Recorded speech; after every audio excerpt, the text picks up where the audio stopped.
ਹਾਂਜੀ ਹੁਣ ਦੱਸੋ ਕਿਹੜੀ ਗੱਲ ਕਰਦੇ ਸੀਗੇ। ਹੁਣ ਉਹ ਬੱਚੀਆਂ ਦੋ ਫੜ ਕੇ ਲਿਆਏ थे तो एक जनानी थी। अच्छा उन्होंने माई हाँ, दो हाँ। बच्चे थे। हाँ तीन फड़ के ते पंजे ले आए थे क्यों वो ले आए थे तो सीधे राजपूतां ने अच्छा रांझा जी आदमी का नाम हाँ, हाँ। वो पुलिस दे विच रांझा राजपूत हाँ अच्छा जिस वो फड़ के लिया उदन वो डमेली था आया है अच्छा ਉੱਥੇ ਆ ਕੇ ਸ਼ਰਾਬਾਂ ਪੀਂਦੇ ਰਹੇ हाँ ਫਿਰਦੇ ਰਹੇ अच्छा ਸ਼ਾਮ ਨੂੰ ਆਇਆ ਸਾਡੇ ਕੋਲ हाँ ਉਸ ਵੇਲੇ ਜਿਵੇਂ ਇਹ ਮੁੜ ਕੇ ਆਏ ਸੀ ਨਾ ਅਸੀਂ ਮੁੰਡੇ ਜਥਾ ਡੱਕ ਲਿਆ ਸੀ ਇਹਨਾਂ ਦਾ जत्था डक लिया सी ਹਾਂ ਇਹਨਾਂ ਨੂੰ ਉਹਨਾਂ ਕੱਢ ਲਿਓ अच्छा ਆ ਬੱਚੀਆਂ ਨੂੰ हाँ ਬੱਚਿਆਂ ਨੂੰ ਨਹੀਂ ਤਾਂ ਲੜਨੇ ਨੂੰ ਤਿਆਰ ਹੋ ਜਾਓ अच्छा ਹਾਂ ਪਿਆਰ ਨਾਲ हाँ ਫਿਰ ਉਹਨੇ ਆਖਿਆ ਵੀ ਤੁਸੀਂ ਡਮੇਲੀ ਜਾਓ डमेली ਆਹੋ ये भी पिंड आ कोई ਆ ਡਮੇਲੀ ਪਿੰਡ ਆ ਨਾ ਨਾਲੇ ਗੁਰੂ ਜਿੱਥੇ ਸੀ ਉਹਨਾਂ ਦਾ अच्छा ਤੇ ਗੁਰੂ ਕੋ ਜਾਇਆ हम्म ਅਸੀਂ ਕਿਹਾ ਅਸੀਂ ਨਹੀਂ ਜਾਣਾ ਤੁਸੀਂ ਜਾਓ अच्छा ਸਾਡੀ ਕੋਈ ਜ਼ਰੂਰਤ ਨਹੀਂ ਜਾਣਾ हाँ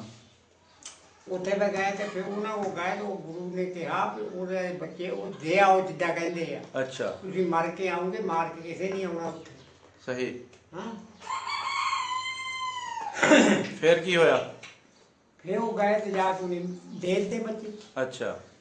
ਬੱਚੇ ਵੀ ਬੱਚੀਆਂ ਦੇ ਦਿੱਤੇ हाँ ਅਸੀਂ ਦਿਖਾਉਂਗਾ ठीक आ ਜਾਓ ਜੀ ਜਾਓ ਜਾਓ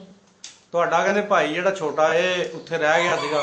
ਮਹੰਦਰੀ ਬੜਾ ਸੀ ਬੜਾ ਸੀਗਾ ਬੜਾ ਆ ਸੀ। ਬੜਾ ਸੀ ਤੁਹਾਡੇ ਤੋਂ ਮਹੰਦਰੀ ਸੀ ਉਹਦਾ ਅੱਛਾ ਇਹ ਵੀ ਤੇਰਾ ਪੰਜੀ ਸਾਲ ਦੀ ਅੰਦਾ ਹੈ ਇਹ 5 ਸਾਲ ਬਾਅਦ ਲੈ ਕੇ ਆਏ ਹਾਂ ਕੌਣ ਗਿਆ ਸੀ ਲੈਣ ਨੂਰਾ ਬਾਬਾ ਨੂਰਾ ਲੈ ਕੇ ਆਇਆ ਹਾਂ ਇਹਨੂੰ ਕੱਢਿਆ ਸੀ ਅੱਛਾ ਵੀਜ਼ਾ ਲਵਾ ਕੇ ਗਿਆ ਸੀ ਕਿ ਇਦਾਂ ਹੀ ਚਲੇ ਗਿਆ ਸੀ ਹਾਂ ਵੀਜ਼ਾ ਪਾਰਟੀ ਦੇ ਲਵਾ ਕੇ ਪਾਰ ਬਣ ਕੇ ਗਿਆ ਅੱਛਾ ਅੱਛਾ ਤੇ ਰਿਹਾ ਕਿਉਂ ਸੀ ਉੱਥੇ ਮਤਲਬ ਇਹ ਕਿਉਂ ਨਹੀਂ ਨਾਲ ਤੁਹਾਡੇ ਆਇਆ ਇਹ ਲੜਕੇ ਨੂੰ ਮੁੜਿਆ ਬਜਨ ਲੜਕੇ ਚਲਾ ਗਿਆ ਅੱਛਾ। ਕੈਂਪ ਤੋਂ ਗਿਆ ਸੀ ਅੱਛਾ। ਆ ਜਾਓ ਇੱਧਰ ਬਾਬਾ ਜੀ ਇੱਧਰ ਆ ਜਾਓ ਤੁਸੀਂ ਵੀ ਜਿਹੜੀ ਗੱਲ ਦਾ ਪਤਾ ਤੁਸੀਂ ਦੱਸ ਦਿਆ ਕਰੋ ਅੱਛਾ ਲੜਕੇ ਯਾਨੀ ਕਿ ਚਲਾ ਗਿਆ ਸੀ ਤੁਹਾਡੇ ਨਾਲ ਰੱਜੂ ਨਾਲ ਲੜਕੇ ਗਿਆ ਸੀ ਅੱਛਾ ਇਹ ਕੈਂਪ ਦੇ ਵਿੱਚ ਦਾਣੇ ਬਣਾਏ ਕਿਤੇ ਹਾਂ ਉਹ ਪੱਠੀਆਂ ਲਾਈਆਂ ਉਹਨੇ ਧੀਰਾਂ ਨੇ ਹਾਂ ਹਾਂ ਤੇ ਉਹ ਕਹਿਣ ਲੱਗੀ ਵੀ ਤੂੰ ਇੰਨੇ ਦਾਣੇ ਬਣਾਏ ਆ ਹਾਂ ਕੱਲੇ ਨਹੀਂ ਖਾਦੇ ਇੰਨੇ ਹੋਰ ਪਾ ਲੈਣਾ ਵਿੱਚ ਸਹੀ। ਲਾ ਕੇ ਸਾਰਿਆਂ ਦੇ ਸਾਰੇ ਸਾਰੇ ਚੱਬ ਲੈਂਦੇ ਸਾਰੇ ਚੱਪ ਲੈਂਦੇ ਤਾਂ ਆਪਣਾ ਪਾਣੀ ਘੁੱਟ ਪੀ ਕੇ ਰਾਤ ਨਿਵਾ ਲੈਂਦੇ ਹੂੰ ਹਾਂ ਹੂੰ ਤੂੰ ਇਹ ਕੀ ਕੀਤਾ ਇਹ ਵੀ ਉੱਥੋਂ ਉੱਚੇ ਹੋ ਕੇ ਨੱਠ ਆਇਆ ਅੱਛਾ ਫਿਰ ਮੈਂ ਗਿਆ ਇਹ ਗੁੱਸੇ ਵਾਲਾ ਸ਼ੁਰੂ ਤੋਂ ਇਦਾਂ ਦਾ ਸੀਗਾ ਹਾਂ ਸ਼ੁਰੂ ਤੋਂ ਗੁੱਸੇ ਵਾਲਾ ਸੀਗਾ ਇਹ ਸ਼ੁਰੂ ਤੋਂ ਇਦਾਂ ਸੀ ਅੱਛਾ ਇਨੀ ਵੇ ਇਹ ਨੱਠ ਗਿਆ ਫਿਰ ਮੈਂ ਗਿਆ ਲੈਣ ਮੈਂ ਅੱਛਾ ਗਿਆ ਲੈਣ ਤਾਂ ਮਗਰੇ ਨੂਗਾ ਚਲੇ ਗਿਆ ਤੁਸੀਂ ਵੀ ਇੰਡੀਆ ਦੁਬਾਰਾ ਜਾ ਕੇ ਆਏ ਹੋ ਹਾਂ 5 ਸਾਲਾਂ ਬਾਅਦ ਕੈਂਪ ਚੋਂ ਗਏ ਤੇ ਕੈਂਪ ਚੋਂ ਗਏ ਸੀ ਅੱਛਾ ਕੈਂਪ ਚੋਂ ਗਏ ਸੀਗੇ ਹਾਂ ਕੈਂਪ ਚੋਂ ਨੱਠੇ ਹਾਂ। ਗਏ ਮੁੜ ਕੇ ਜਰਾ ਕੋਆਂ ਤੋਂ ਨਾ ਉੱਥੋਂ ਦੀ ਗਏ ਹਾਂ ਉੱਥੇ ਗਏ ਆ ਤਾਂ ਇਹ ਲੋਕ ਗਿਆ ਅੱਛਾ ਲੱਭੇ ਨਾ ਹਾਂ ਉੱਥੇ ਮੁਸਲਮਾਨ ਬਜ਼ੁਰਗ ਵੀ ਸੀਗੇ ਹਾਂ ਲੋਹਾਰ ਖਾਨ ਵੀ ਸੀਗੇ ਅੱਛਾ ਉਹਨੇ ਆਖਿਆ ਗੱਲ ਸੁਣੋ ਇੱਕ ਮੈਂ ਤੁਹਾਨੂੰ ਦੱਸ ਦਿੰਦੇ ਸਿਆਣੇ ਸਿਆਣੇ ਜਿਹੜੇ ਸੀ ਹੂੰ ਉਹ ਕਹਿਣ ਲੱਗੇ ਭੈਂ ਕਰਿਓ ਕਿ ਮਾਰਿਓ ਨਾ ਇਹਨੂੰ ਅੱਛਾ ਲੱਭ ਜਾਵੇ ਨਾ ਹਾਂ। ਮਾਰਿਓ ਨੂੰ ਕਹਾਂ ਜਾ ਕੇ ਜਿੱਥੇ ਮਰਜ਼ੀ ਕਰ ਲਓ ਇੱਥੇ ਨਾ ਮਾਰਿਓ ਠੀਕ ਆ ਤੇ ਇੱਥੇ ਅਗਲੇ ਨੂੰ ਕੰਮ ਪਿਆਰਾ ਆ ਚੰਮ ਨਹੀਂ ਪਿਆਰਾ ਚੰਮ ਨਹੀਂ ਪਿਆਰਾ ਹਾਂ ਹਾਂ ਇਹ ਅਗਲੇ ਦਾ ਕੰਮ ਹੁੰਦਾ ਹਾਂ ਤੁਹਾਡਾ ਤਾਂ ਨਹੀਂ ਕੋਈ ਇਹਦੇ ਵਿੱਚ ਸਹੀ ਗੱਲ ਤੇ ਤੁਹਾਨੂੰ ਮਾਰਦੇ ਨੇ ਉਹ ਹਾਂ ਠੀਕ ਹੈ ਠੀਕ ਹੈ ਅਸੀਂ